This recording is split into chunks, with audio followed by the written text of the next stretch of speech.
Hello friends, this is भावना। आज हम class 10th का टॉपिक सर्कल करेंगे। So let's start. सबसे पहले सर्कल के कुछ बेसिक कॉन्सेप्ट्स हैं जिनको हम अंडरस्टैंड करते हैं कि सर्कल है क्या। सर्कल एक लोकस ऑफ पॉइंट्स, एक सेंटर पॉइंट से वो जो इक्वल डिस्टेंस पे ड्रॉ किया जाता है, यानी कि सेंटर से वो इक्वल डिस्टेंस पे जो ड्रॉ किया जाता है कि यहाँ पे अगर मैंने सेंटर रखा है, सेंटर कहीं पे भी रखा है, इसके चारों तरफ अगर मैंने एक सर्कल ड्रॉ किया है जो कि इक्वल डिस्टेंस है इस सेंटर से, this is known as the circle. इसको हम सर्कल बोलेंगे। ठीक है, सर्कल के कुछ कॉन्सेप्ट्स होते हैं, वो समझते हैं क्या क्या होता है। कि सर्कल में जो सेंटर से लाइन, यानी कि सेंटर पे से जो लाइन इसकी बाउंड्री को टच करती है उसको हम रेडियस बोलते हैं। ठीक है, जैसे कि इसको मैंने नेम दे दिया है ओ ए। ठीक है, एक कोई भी लाइन जो इसके सेंटर से होकर जाए और उसकी बाउंड्री, दोनों साइड बाउंड्री को टच कर जाए, कि यही लाइन अगर एक्सटेंड हो जाए, यानी कि यहाँ पर बी आ जाए, तो ए बी जो है वो क्या बन जाएगा, डायमीटर बन जाएगा। यानी कि जो ए बी क्या है वो डायमीटर है। ठीक है, और ओ ए क्या है, वो रेडियस है। ठीक है, ऐसे ही ओ बी भी क्या है, वो भी क्या है, रेडियस है। यानी कि यहाँ पर ये कॉन्सेप्ट क्लियर होता है कि जो ए बी है वो ओ ए प्लस में ओ बी करके आई हुई है। ओ ए और ओ बी जो कि दोनों बराबर हैं, तो मैं दोनों की जगह पर ओ ए प्लस में ओ ए लिख सकती हूँ, यानी कि ट्वाइस ऑफ ओ ए लिखा जा सकता है। तो जो ए बी है वो ए बी किसके बराबर हो गई, ट्वाइस ऑफ ओ ए बोल सकते हो या ट्वाइस ऑफ ओ बी बोल सकते हो। लेकिन ओ ए और ओ बी है क्या, ओ ए और ओ बी क्या है, रेडियस, यानी कि 2 में आर, और ए बी क्या है, डायमीटर। ये डायमीटर का जो फॉर्मूला है वो यहाँ से डराइव हो जाता है सीधा सीधा, कि डायमीटर इज इक्वल टू में 2 में आर। ठीक है, आगे बढ़ते हैं। कन्फ्यूज़न ये होती है कि डायमीटर और कॉर्ड में क्या डिफरेंस है। डायमीटर एंड कॉर्ड दोनों सेम ही है, क्योंकि कॉर्ड हम उसको बोलते हैं जो एक सर्कल के ऊपर दो सेंटर पे, दो पॉइंट्स पे कट करके जाए, यानी कि एक यहाँ से कट करके गई है, एक यहाँ से कट करके गई है, ये सब कॉर्ड है। यानी कि इसका नाम दे दूँ अगर मैं ए बी, तो A B is a chord. C D is also chord. E F अगर मैं इसको नाम दे रही हूँ, जी एच, यानी कि कैसी भी लाइन हो, ऐसे चाहे कैसी भी लाइन हो, these all are known as the chords. ठीक है, लेकिन डायमीटर जो है वो एक लॉन्गेस्ट कॉर्ड होते हैं, क्योंकि आप खुद मेजर कीजिए, जो सबसे लंबी लाइन होती है वो सेंटर से होकर गुजरेगी। ठीक है, वो लाइन जो सेंटर से पास होती है और सर्कल के दो कॉर्नर्स पे, दो पॉइंट्स पे उसे कट करती है, that is known as the chord. और कॉर्ड डायमीटर सबसे लॉन्गेस्ट कॉर्ड है। क्यों, क्योंकि यही बाकी कॉर्ड से लंबी होती है। आप मेजर करके देख लेना बेशक से, ये सबसे लॉन्गेस्ट कॉर्ड कहलाते हैं डायमीटर। ठीक है, आगे के कॉन्सेप्ट्स ये हैं कि आर्क में और कॉर्ड में क्या डिफरेंस है। आर्क क्या होती है वो देखो। जैसे कि एक सर्कल ड्रॉ किया, इस सर्कल को मैंने छोटा सा काट लिया, यानी कि यहाँ से लेकर यहाँ तक इतना जो हिस्सा है मैंने वो कट कर दिया, यानी कि ये वाला हिस्सा मैंने रिमूव कर दिया। तो ये जो हिस्सा है ए बी, इसको हम क्या बोलेंगे, आर्क। यहाँ पर जो ए बी है वो क्या कहलाएगी, आर्क कहलाएगी। आप कहते हो ना कि पुट एन आर्क, जब आप एंगल ड्रॉ करते थे तो आप क्या करते थे, आप सबसे पहले एक आर्क ड्रॉ करते थे, यानी कि एक सर्कल का छोटा सा हिस्सा ही तो ड्रॉ किया है हमने, छोटा सा part, that is known as the arc. फिर आप एक आर्क पुट करते थे, ये भी सर्कल का छोटा सा पार्ट है। क्या मतलब है कि जहाँ आपने कंपास रखा था, कि यहाँ आपने कंपास रखा था, यहाँ पे रख के, या एक लाइन है यहाँ पे रख के आपने अगर एक सन ड्रॉ किया था तो एक आर्क लगाई थी। अब इसी सेंटर पे अगर आप इसको पूरा घुमा देंगे तो सर्कल बन जाएगा। यानी कि आर्क क्या है, सर्कल का वो छोटा सा पार्ट जो कट के निकला हुआ है। ठीक है, तो आर्क क्या हो गया, यानी कि अगर मैं यहाँ से काटना चाहूँ पी और क्यू नाम से, तो ये एक आर्क हो जाएगा। ठीक है, कोड क्या है, सॉरी, कोड क्या है, कोड मैं बता चुकी हूँ, ये लाइन, यानी कि कोई भी लाइन, ये लाइन ऐसी कोई भी लाइन होगी वो क्या होंगी, कोड होंगी। यानी कि आर्क एंड कोड, जो आर्क है और जो कोड है, ठीक है, ये दोनों सेगमेंट बनाते हैं मिलकर, यानी कि इसको हम क्या बोलेंगे, सेगमेंट। ये हमारा क्या कहलाता है, सेगमेंट। लेकिन अगर देखा जाए तो ये एक माइनर आर्क है, ये छोटी वाली आर्क है, बड़ी वाली आर्क कौन से, मेजर आर्क ये है। ठीक है, तो इसको भी हम सेगमेंट बोलेंगे, लेकिन हम नाम चेंज क्या करेंगे, that is a known as major segment और that is a known as minor segment. ठीक है, तो this is known as the minor segment और ये है आपका मेजर सेगमेंट। तो आपको आर्क से, यानी कि मेजर आर्क और माइनर आर्क ही डिसाइड करते हैं कि मेजर सेगमेंट और माइनर सेगमेंट कौन सा होगा। अगर मैंने इस तरीके से कट कर दिया तो ये माइनर आर्क है तो इस पर सेगमेंट भी माइनर ही बनेगा, ठीक है। और अगर ये मेजर आर्क है तो इस पर सेगमेंट भी मेजर ही बनेगा, ठीक है। आगे बढ़ते हैं। सेक्टर क्या होता है? सेक्टर होता है जब, सबसे आसान तरीके से समझते हैं, केक कट करते हैं। जब केक कट करते हैं तो उसके सेंटर से, बिल्कुल हम सेंटर की बात करेंगे, सेंटर पे एंगल, आपने केक को इस शेप में कट किया, ठीक है। ये जो शेप कट हुई है ये कौन सी शेप है? इसे कहते हैं सेक्टर। ये क्या है? ये एक सेक्टर काट दिया आपने। अब आप ये दिमाग में रखना कि ये माइनर आर्क है और ये वाली मेजर आर्क है, ठीक है। यानी कि यहाँ से लेकर यहाँ तक, यानी कि यहाँ से यहाँ तक जो है ये क्या है? मेजर आर्क है। और ये अंदर की जो आर्क है this is known as minor arc. यानी कि अगर आप इस माइनर आर्क की बात कर रहे हैं तो ये माइनर सेक्टर की बात कर रहे हैं आप यहाँ पर, ठीक है। यानी कि आप यहाँ पे क्या बात कर रहे हैं? माइनर सेक्टर की। और अगर आप मेजर आर्क की बात कर रहे हो तो आप यहाँ पर किसकी बात कर रहे हैं? मेजर सेक्टर की बात कर रहे हैं। मेजर माइनर का जो कॉन्सेप्ट है वो आपको क्लियर हो गया होगा। इसके आगे चलते हैं कि मैंने भी बताया कि आपने जैसे केक कट किया, यानी कि केक कट किया, तो आपने नोटिस किया अगर मैं इस वाले पॉइंट को इस वाले पॉइंट से मिला दूं तो ये कोड बन जाएगा और नीचे आर्क है। कोड और आर्क मिलके क्या बनाते हैं? सेगमेंट, ठीक है। और ये किसकी शेप लग रही है? ये एक ट्राइंगल है, ठीक है। तो दिस इज अ ट्राइंगल। यानी कि सीधा सीधा अगर मैं बोलूँ, जो सेक्टर होता है, यानी कि जो सेक्टर है वो किसका सम होता है? ट्राइंगल का और सेगमेंट का, ठीक है। यानी कि जो सेक्टर होता है वो किसका सम है? ट्राइंगल और सेगमेंट का। एक चीज़ और है जिसमें सब बहुत बड़ी प्रॉब्लम क्रिएट करते, सबको कन्फ्यूजन भी रहती है, क्या? पैरामीटर। पैरामीटर सर्कल का नहीं, पैरामीटर सेमी सर्कल का कैसे ड्रॉन होता है वो भी समझते हैं। पहले सर्कल की बात करते हैं। पैरामीटर मतलब सर्कमफेरेंस, सर्कल में हम इसको सर्कमफेरेंस बोलते हैं। हम सिंपल बात करेंगे बाउंड्री की। यानी कि हम जब भी सर्कमफेरेंस निकालेंगे तो I am always talking about the boundary. Boundary क्या है? सर्कमफेरेंस है। क्यों हमें ज़रूरत है इसकी, क्यों निकालने की हमें इसको ज़रूरत है? वो इसलिए ज़रूरत है कि बाय चांस कोई बाउंड्री है जो सर्कुलर शेप में है, अगर आपको ये बोला जाए कि उसकी बाउंड्री पे फेंसिंग करनी है तो फेंसिंग हमेशा बाउंड्री पे हो रही है। जब भी कोई चीज़ बाउंड्री पे होती है हम उसका क्या निकालते हैं? पैरामीटर। और सर्कल के केस में हम क्या निकालते हैं? सर्कमफेरेंस। तो सर्कमफेरेंस क्या होता है? 2πr, यानी कि 2 इंटू पाई इंटू में रेडियस, ठीक है। अब सेमी सर्कल पे आता है। अगर मैं बोलूँ इसका हाफ कर दे जाए तो हाफ का जो सेमी सर्कल का जो पैरामीटर होगा यानी सर्कमफेरेंस होगा वो क्या होगा? कई बच्चे क्या करेंगे, पूरे के पैरामीटर से उसको 2 से डिवाइड कर देंगे और कहेंगे कि क्या होगा? πr होगा, जबकि ये गलत है। सेमी सर्कल का जो सर्कमफेरेंस है वो कैसे निकलता है? आपको पता है कि सेमी सर्कल जो है वो डी शेप में होगा। यानी कि अगर मैं सिंपल बोलूँ तो this is in the shape of D shape, ठीक है। मैंने ये कहा कि जो बाउंड्री है वो क्या है? सर्कमफेरेंस है। तो बाउंड्री को ही मेजर करना है आपको एक तरीके से।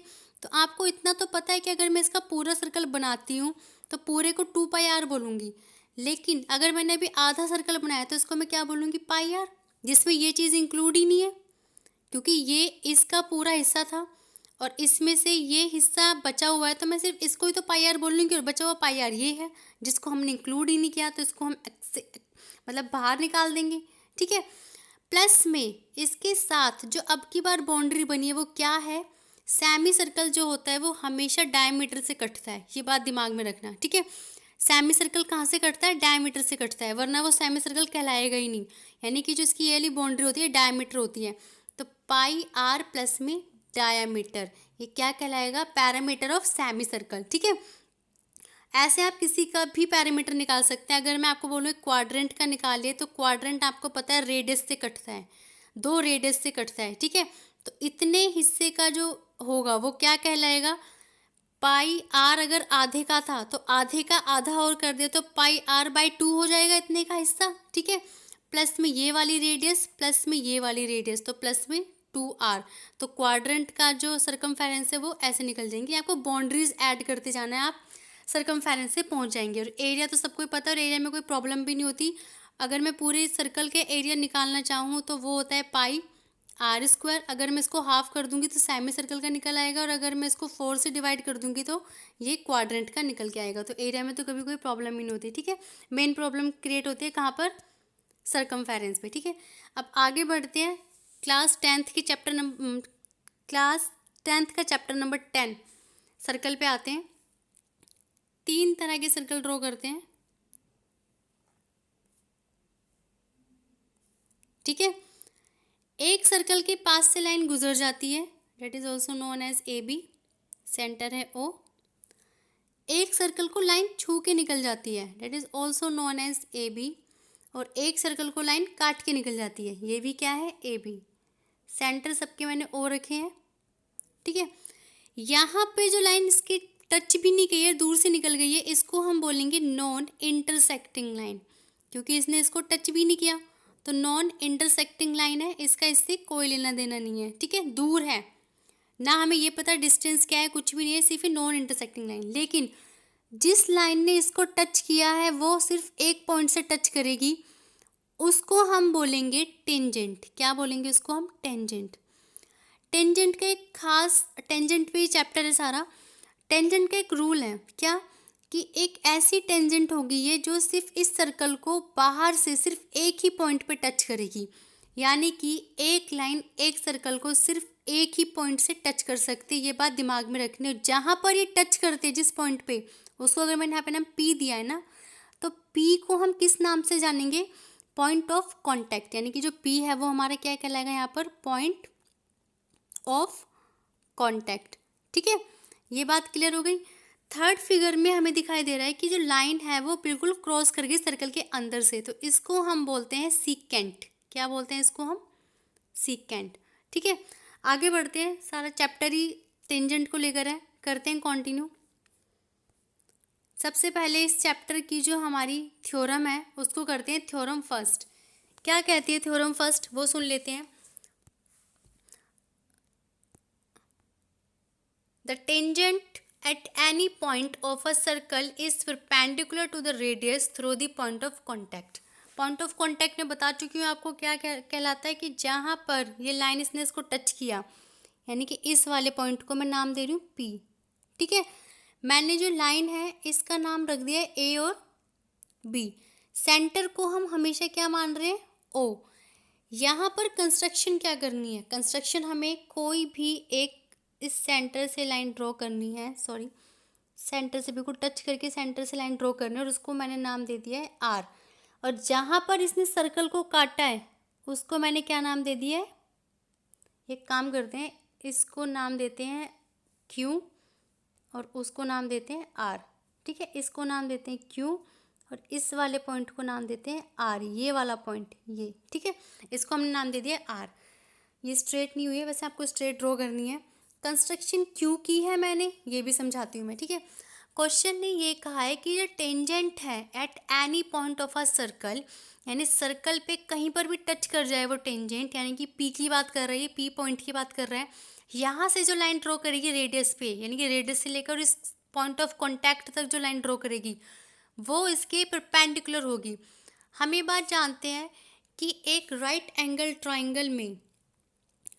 ट्राइंगल में सबसे शॉर्टेस्ट साइड का डिस्टेंस है वो क्या कहलाती है, परपेंडिकुलर होती है। और ये बात हम आई थिंक 8th क्लास में भी समझ चुके हैं कि जो साइड जितना बड़ा एंगल देती है वो उतनी ही छोटी होती है, यानी कि, है ना।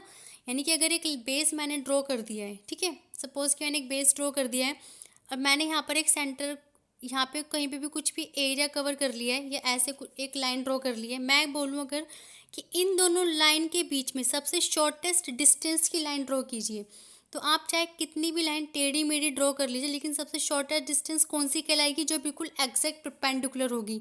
यानी कि जो एग्जैक्ट परपेंडिकुलर होगी वो सबसे शॉर्टेस्ट डिस्टेंस कवर करके आ जाएगी।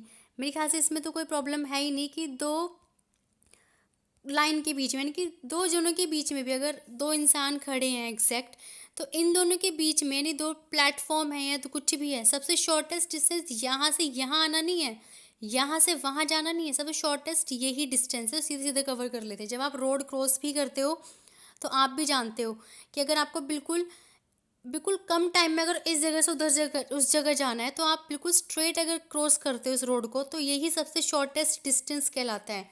यानी कि सीधा सीधा क्वेश्चन अगर ये बोले कि इसको परपेंडिकुलर ड्रॉ प्रूव कर दो कि ये परपेंडिकुलर है, तो इसका बेटर ऑप्शन क्या है कि आप प्रूव कर दो कि ये शॉर्टेस्ट डिस्टेंस है, ठीक है। यानी कि आप लॉजिक समझो कि अगर क्वेश्चन कह रहा है कि आपको प्रूफ करना है कि ये परपेंडिकुलर, तो आप प्रूफ कर दो कि ये शॉर्टेस्ट डिस्टेंस है सबसे, इससे छोटी लाइन नहीं है इस पॉइंट के ऊपर, तो यही परपेंडिकुलर कहलाएगी। तो प्रूफ करना स्टार्ट करते हैं, ठीक है। अगेन मैं फिगर को अच्छी तरह ड्रॉ कर देती हूँ। इसको मैंने पी माना था, इसको मैंने ए और इसको मैंने बी नाम दिया था, और मैंने जो ये लाइन ड्रॉ की थी इसको एग्जैक्ट क्यों, ये बी से पहले ही है, और जहाँ पर इसने इस लाइन ने सर्कल को कट किया है इसको मैंने नाम दे दिया है आर। अब मैं कंस्ट्रक्शन मैंने लिख दिया, कंस्ट्रक्शन मैंने यहाँ पर की है क्या, एक पॉइंट ले लिया क्यों, एक ऐसा पॉइंट क्यों ले लिया जो ए बी के ऊपर है, पी के अलावा, यानी other than P. Take any point Q other than P on tangent A B, ठीक है। अब हम इसको सीधा प्रूफ करेंगे। अब हम इसको प्रूफ कैसे करेंगे, देखो आपको पता है ओ पी जो है, ये जो सेंटर है ओ पी जो है वो ओ क्यू के बराबर है। गेटिंग माई पॉइंट, क्यों, दोनों के दोनों क्या है, रेडियस है, ठीक है। ओ पी और ओ आर है, ओ क्यू नहीं है, सॉरी ओ पी जो है वो ओ आर के बराबर है, ठीक है। क्यों, क्योंकि जो दोनों हैं वो क्या कहलाएंगी, रेडियस है, दोनों रेडियाई हो गई, ठीक है। अब ओ पी ओ आर के बराबर है, ये बात कंफर्म है, लेकिन जो ओ क्यू है वो कैसे आएगा, वो आएगा ओ आर प्लस में क्यू आर करके। अगर आपको नज़र आ रहा हो तो जो मेरी ओ क्यू वाली लाइन नज़र आ रही है इसमें ओ क्यू, तो इसमें कैसे आएगा, ओ आर प्लस में क्यू आर करके। तो यहाँ पर ये बात क्लियर हो रही है कि जो ओ क्यू है, जो ओ क्यू है जो वो बड़ा है किससे, ओ आर से। क्यों, क्योंकि ओ आर में कुछ प्लस करने पर ओ क्यू आ रहा है, तो ऑब्वियसली ओ क्यू जो है वो बड़ा है ओ आर से। तो अगर मैं ये कह रही हूँ कि ओ आर अगर ओ पी के बराबर है तो जो ओ क्यू है वो बड़ा होगा ओ पी से भी, क्योंकि ये दोनों सेम है। जैसी इसकी डिमांड है वैसी इसकी डिमांड है, जैसा ये है इस फिगर में वैसा ये रहेगा इस फिगर में, दोनों सेम है, ठीक है। इसका मतलब आप ये कह सकते हो कि ओ क्यू जो है वो बड़ी है, ठीक है। ओ क्यू कौन सी लाइन है, ओ क्यू वो लाइन है जो ए बी पर बनी हुई है। इसका मतलब ये है कि पी के अलावा जो भी पॉइंट ए बी के ऊपर आ रहा है, यानी कि पी के अलावा जो भी पॉइंट ए बी के ऊपर आ रहा है वो ओ पी से बड़ी हो रही है। बात समझ रहे हो ना, कि जो भी पॉइंट ए बी पे पी के अलावा आ रहा है वो सारे के सारे पॉइंट ओ पी से, सारी सबकी लेंथ जो है वो ओ पी से बड़ी होती जा रही है, यानी कि ओ पी जो है वो सबसे छोटा है, ओपी जो है वो सबसे शॉर्टेस्ट डिस्टेंस है। तो ओपी जो है वो क्या है, शॉर्टर किससे, ऑल अदर, यानी कि any other line segment joining किसको किससे, ओ से लेकर ए बी को, यानी कि ए बी पर अब जो भी पॉइंट आएगा अगर आप उसको ओ से ड्रॉ करोगे तो वो ओ पी से बड़ा ही होगा, ओ पी हमेशा सबसे छोटा रहेगा। तो क्या प्रूफ हो जाता है सीधा सीधा कि ओ पी क्या है, परपेंडिकुलर है किस पर, ए बी पर, तो O P is perpendicular on A B, ये सीधा सीधा प्रूफ हो जाता है, तो हैंस प्रूव्ड, ठीक है। होप कि आपको समझ आया होगा। आगे बढ़ते हैं थ्योरम सेकंड पे। हमारी थ्योरम सेकंड क्या कहते हैं वो सुन लेते हैं। So easy theorem, the length of the tangent drawn from the external point to a circle is equal, ठीक है। टेंजेंट की जो लेंथ है सर्कल के बाहर एक पॉइंट है एक्सटर्नल पॉइंट पे उससे ड्रॉ की गई है, वो दोनों इक्वल है, आपको ये प्रूफ करना है, ठीक है। करते हैं क्वेश्चन को, आसान है, वेरी इजी क्वेश्चन। इसकी एक फिगर मैं आपको ऐसे रफली समझाती हूँ क्या है। ये बात दिमाग में रखना कि बाहर कोई भी पॉइंट हो, कहीं पर भी, यहाँ यहाँ यहाँ यहाँ कहीं पर भी पॉइंट हो, एक पॉइंट से आप दो टेंजेंट ड्रॉ कर पाओगे ऐसे, बस। जो टेंजेंट क्या है, जो सर्कल को टच करके जाए, कहाँ पर, सिर्फ एक पॉइंट पे, ठीक है। इस पॉइंट से भी आप सिर्फ दो टेंजेंट ड्रॉ कर सकते हो, इस पॉइंट से भी आप सिर्फ दो टेंजेंट ड्रॉ कर पाओगे, है ना। अगर मैं दिखा रही हूँ कि हर पॉइंट से कितने टेंजेंट ड्रॉ कर पा रही हूँ, सिर्फ मैं दो टेंजेंट ड्रॉ कर पा रही हूँ हर पॉइंट से, अगर मैंने आपको क्लियरली दिखाया है, ठीक है। आगे बढ़ते हैं इसको एक बार कंप्लीट करते हैं। यहाँ पे इसने जिसको टच किया है सर्कल को, मैं उसको क्या करूँगी, सेंटर से इसको ड्रॉ कर दूँगी, ज्वाइन कर दूँगी, ठीक है। ये मेरा कंस्ट्रक्शन है, और इसको मैं यहाँ से ज्वाइन कर दूँगी, यानी कि जहाँ पे इसने इसको टच किया है नाम रख लेते हैं हम अपना, इसका सेंटर का तो हम ओ ही रखेंगे। इसको नाम दे देते हैं ए, इसको नाम दे देते हैं क्यू, और ये हो गया पी, यानी कि पी क्यू ए और ओ। सबसे इजी ट्रिक क्या है? इजी ट्रिक ये है कि दो ट्राइंगल बन गए हैं, अगर आपको दिखाई दे रहा हो ओ पी ए और ओ ए क्यू। अगर क्वेश्चन ने मुझे कहा है कि प्रूफ कर दो कि जो ए पी और ए क्यू है, यानी कि जो बाहर के पॉइंट से जो टेंजेंट आ रही हैं वो बराबर है, प्रूफ कर दो, है ना। जो बाहर के पॉइंट से आ रही हैं वो प्रूफ कर दो कि दोनों बराबर हैं। तो हम क्या कर सकते हैं, दोनों को कॉन्ग्रुएंट प्रूफ कर सकते हैं। 9th क्लास में जो हमेशा करते आए थे, अगर कोई भी चीज़ हमें दो ट्राइंगल में इक्वल चाहिए तो किन्हीं भी तीन चीज़ को पकड़ के इक्वल करो। वैरायटी है तुम्हारे पास, एस करना है, angle side angle, whatever you want to use, ठीक है। तो हम इन दोनों ट्राइंगल क्या कर देंगे, कॉन्ग्रुएंट प्रूफ कर देंगे। तो प्रूफ करना शुरू करते हैं। कंस्ट्रक्शन कुछ ही नहीं है, कंस्ट्रक्शन में ये है कि join O P O Q और ओ ए, बस, ठीक है। सीधा प्रूफ पे आते हैं। प्रूफ क्या है हमारा? प्रूफ कहता है कि इन ट्राइंगल, यानी कि इन ट्राइंगल किस किस को ले रहे हैं, O P A and O Q A, ठीक है। इन दोनों ट्राइंगल को उठा रही हूँ।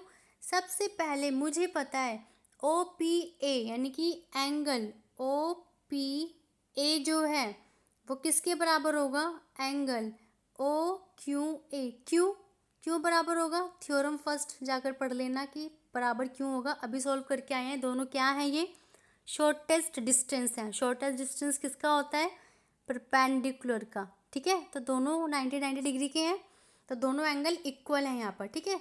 तो बोथ एंगल्स आर इक्वल, ठीक है। दूसरी चीज़ क्या उठाएंगे, कॉन्ग्रुएंट करने के लिए तीन चीज़ चाहिए। एक चीज़ हो गई हमारे पास, सेकंड है हमारे पास ओ पी जो है वो ओ क्यू के इक्वल है। क्यों? बोथ आर रेडियस, दोनों रेडियस हैं। एक ही सर्कल में दो रेडियस, 10 रेडियस भी होंगी तो 10 की 10 इक्वल होंगी, सेंटर तो एक ही है सबका, ठीक है। तीसरी पॉइंट जो कि नज़र नहीं आती वो है ओ ए जो है वो ओ ए के ही बराबर है। दोनों के दोनों ट्राइंगल में कॉमन है ओ ए। तो मैंने दो साइड लिए हैं, एक एंगल लिया है, तो बाय साइड एंगल साइड मेरे दोनों ट्राइंगल कॉन्ग्रुएंट प्रूफ हो गए। सीपीसीटी से मैंने एपी को ए क्यू के बराबर प्रूफ कर दिया, यानी कि सीपीसीटी क्या होता है, corresponding parts of congruent triangle. अगर आपके दोनों ट्राइंगल कॉन्ग्रुएंट प्रूफ हो गए, ठीक है, आपको यहाँ दिखाई दे रहा है कि मेरे दोनों ट्राइंगल कॉन्ग्रुएंट प्रूफ हो गए हैं, तो यहाँ पे बाकी प्रॉपर्टी पढ़ते हुए चलते हैं, ठीक है। यहाँ पर ये तो प्रूफ हो गया है कि अगर एक एक्सटर्नल पॉइंट से दो टेंजेंट, यानी कि एक एक्सटर्नल पॉइंट से दो ही टेंजेंट बनेंगे, वो सर्कल को टच करते हैं, दोनों की लेंथ कितनी होनी है, इक्वल होगी। ये हम प्रूफ कर चुके हैं थ्योरम सेकंड में। और चीज़ भी हम प्रूफ करते हुए चलते हैं, क्या कि अगर ये दोनों ट्राइंगल कॉन्ग्रुएंट हैं, जो जैसे कि अभी तक हो चुके हैं कॉन्ग्रुएंट इक्वल प्रूफ ये, ठीक है। थ्योरम फर्स्ट का सहारा लिया हमने, एक रेडियस का लिया और एक कॉमन लाइन का सहारा लिया, तो हम ये कह सकते हैं कि ए ओ पी, यानी कि जो ये वाला एंगल है ये इस वाले एंगल के बराबर होगा। सही बात है। सीपीसीटी से सेम ये वाला एंगल इस वाले एंगल के बराबर होगा, सेम इक्वल। समझ में आ रहा है सारी बातें कि हम सीपीसीटी से इक्वल करते हैं इसको, ठीक है। कॉन्ग्रुएंट एक बार प्रूफ हो जाए फिर तो हर एक एंगल हर एक साइड ऑटोमेटिकली इक्वल हो जानी, ठीक है। एक जो सबसे मेन कॉन्सेप्ट है वो भी सुनते हैं, क्या है कि जब आप एक सर्कल ड्रॉ कर रहे हैं, बाहर से एक दो टेंजेंट जो है इसको टच करके जा रही है, ठीक है, वो इस तरीके से टच कर रही है, लाइन है, ये पी है, ये क्यू है, दिस इज़ ओ, ठीक है। तो आपको नज़र आ रहा होगा ये क्या बन रहा है, फोर साइड्स का क्या बन गया, ये क्वाड्रिलेटर बन गया, ठीक है। जिसमें कि आपको पता है ये दोनों कितने डिग्री के होंगे, 90 डिग्री के, हमेशा 90 डिग्री पे कट करेगा, ये कन्फर्म है। अगर ये दोनों 90 के हैं तो ये दोनों भी कितने डिग्री के होंगे, इन दोनों का ये नहीं पता हमें दोनों कितने डिग्री के होंगे, बट हमें ये पता चल गया है कि इन दोनों का जो सम है वो कितने डिग्री का होगा, 180 डिग्री का होगा, ठीक है। यानी कि क्वेश्चन कई बार क्या करेगा, आपको ये दे देगा कि ये 70 डिग्री का है, ये कैलकुलेट करो, तो आप सीधे सीधे इसको निकाल सकते हैं, ये कितना होगा, 110 डिग्री का, ठीक है। यानी कि एक क्वाड्रिलेटर में सम 360 होना चाहिए, जिसमें से ये 90 और ये 90 तो कन्फर्म है। तो जो बच गए दो, यानी कि जो दो बच गए हैं, ये वाला और ये वाला, इन दोनों का सम किसके बराबर होगा, वो दोनों के दोनों किसके इक्वल होंगे, 180 डिग्री के, ठीक है। तो ये रूल है कि ये जो एंगल होगा जो यहाँ पर बनेगा एक और एक यहाँ पर जो बनेंगे, इन दोनों का सम किसके बराबर होगा, 180 डिग्री की, क्योंकि ये 90 का और ये 90 का है। आगे बढ़ते हैं, एक्सरसाइज 10.1 कर लेते हैं कि एक how many tangents can a circle have. Count कर सकते हैं कि कितनी टेंजेंट होंगी। चलो एक सर्कल ड्रॉ करते हैं, पॉइंट डाल देते हैं, कितने भी हमारी मर्जी कितने पॉइंट डालो। आप हर एक सेंटर से 2 टेंजेंट ड्रॉ कर ही रहे हो, हर एक सेंटर से आप हर एक पॉइंट से आप 2 टेंजेंट ड्रॉ कर रहे हो।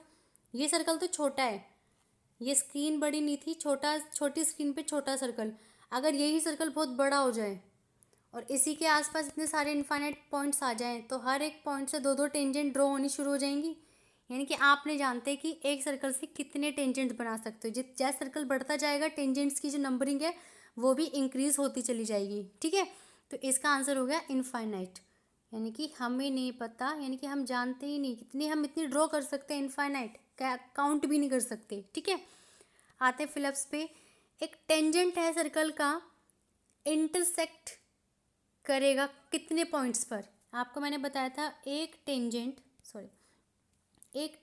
यानी कि ये टेंजेंट इस सर्कल को सिर्फ एक ही पॉइंट पे कट करेगा, वो ये वाला पॉइंट होगा। और इस पॉइंट को हम पॉइंट ऑफ कांटेक्ट के नाम से जानते हैं। किसके नाम से जानते हैं? Point of contact. ठीक है, यानी कि A is here point of contact.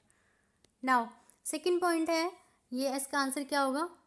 1, exactly 1, सिर्फ एक ही पॉइंट पे कटेगा। ठीक है, सेकंड बोलते हैं एक line intersecting a circle in 2 points. ठीक है, एक लाइन है जो सर्कल को 2 पॉइंट पे कट कर रही है, ऐसे कर रही है। स्टार्टिंग में बताया था क्या बोलते हैं इसको? सीकेंट। खत्म। ठीक है, एक circle can have dash parallel tangents at the most. ज़्यादा से ज़्यादा एक सर्कल के पास 2 ही पैरेलल टेंजेंट्स हो सकती हैं। ये देखो, इस पॉइंट से ये जा रही है, इस पॉइंट से ये जा रही है। बाकी तो अगर ऐसी भी गई तो पैरेलल नहीं होगी, ऐसी भी गई तो ये दोनों पैरेलल है आपस में, यहाँ पर ये दोनों पैरेलल कि 2 ही बस एक बार में पैरेलल कहलाई जाएंगी। ठीक है, तो इसकी 2 पैरेलल टेंजेंट्स होंगी। फोर्थ वाला आपको पता ही है, कॉमन पॉइंट जो टेंजेंट टू सर्कल दोनों पे आता है उसको पॉइंट ऑफ कांटेक्ट के नाम से जाना जाता है। ठीक है,